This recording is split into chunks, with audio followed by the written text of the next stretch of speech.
सुप्रभात बच्चों, आपका हिंदी प्रांगण में स्वागत है। बच्चों, आज की कक्षा में मैं आपके लिए एक नया विषय लेकर उपस्थित हुई हूँ। आइए उस विषय के बारे में जानते हैं। आज का हमारा विषय है श्रुतिसम भिन्नार्थक शब्द। बच्चों, पिछली वीडियो में मैंने आपको समझाया था कि किसी भी विषय के बारे में जानने से पहले हमें उसका शाब्दिक अर्थ समझ आना चाहिए। जब हमें शाब्दिक अर्थ किसी भी विषय का समझ आ जाता है तो हमें उस विषय को समझना हमारे लिए बहुत ही सरल हो जाता है।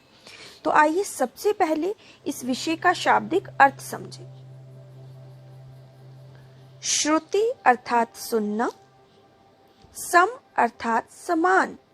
तो श्रुति सम जो शब्द है इसका अर्थ हुआ लगभग समान सुनने वाले शब्द जो सुनने में लगभग एक समान लगते हैं। भिन्न अर्थात अलग और आर्थक अर्थात अर्थ वाले। भिन्नार्थक शब्द अर्थात भिन्न अर्थ वाले शब्द।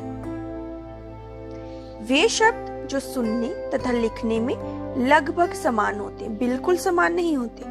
उनमें छोटा सा अंतर किसी अक्षर का, किसी मात्रा का होता है, लेकिन जो उनके अर्थ होते हैं वो बिल्कुल ही भिन्न होते हैं। इसलिए उनको श्रुतिसम भिन्नार्थक शब्द कहते हैं। आइए एक उदाहरण देखें। ये जो हमें पहला चित्र दिख रहा है ये एक बाग का चित्र है जिसका अर्थ है बगीचा, और अगला जो चित्र है वो एक बाघ का चित्र है जिसका अर्थ है पशु।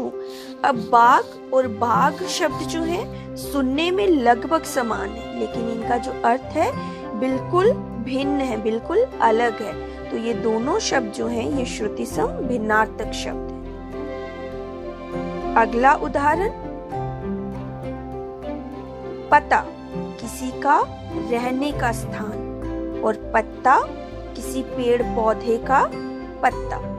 बच्चों, आइए कुछ और शब्द पढ़ें।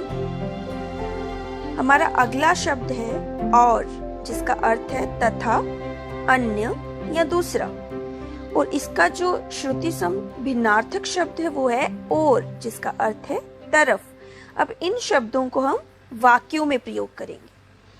पहला वाक्य, राम और श्याम दोस्त हैं। दूसरा वाक्य, आप उत्तर दिशा की ओर जाएं। कुछ अन्य शब्द, आंधी जिसका अर्थ है तेज हवा, और उसका श्रुतिसम भिन्नार्थक शब्द है आधी जिसका अर्थ है आधा हिस्सा। उत्तर जिसका अर्थ होता है एक दिशा, पूर्व, पश्चिम, उत्तर, दक्षिण, और एक उत्तर होता है किसी प्रश्न का उत्तर अर्थात जवाब। इसका जो श्रुतिसम भिन्नार्थक शब्द है वो है उतर, ऊंचे स्थान से नीचे उतरना। अगला शब्द, पूंछ किसी पशु की दुम, उसका श्रुतिसम भिन्नार्थक शब्द है पूछ जिसका अर्थ होता है पूछना। समान अर्थात बराबर, सामान अर्थात सामग्री, पवन अर्थात हवा, और पावन अर्थात पवित्र। हंस जो एक पक्षी का नाम है, और हंस अर्थात हंसना।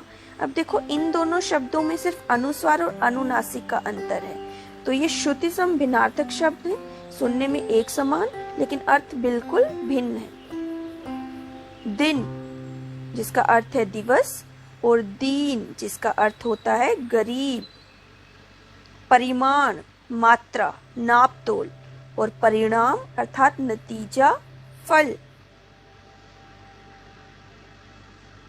धन्यवाद। आज का हमारा विषय यहीं समाप्त होता है।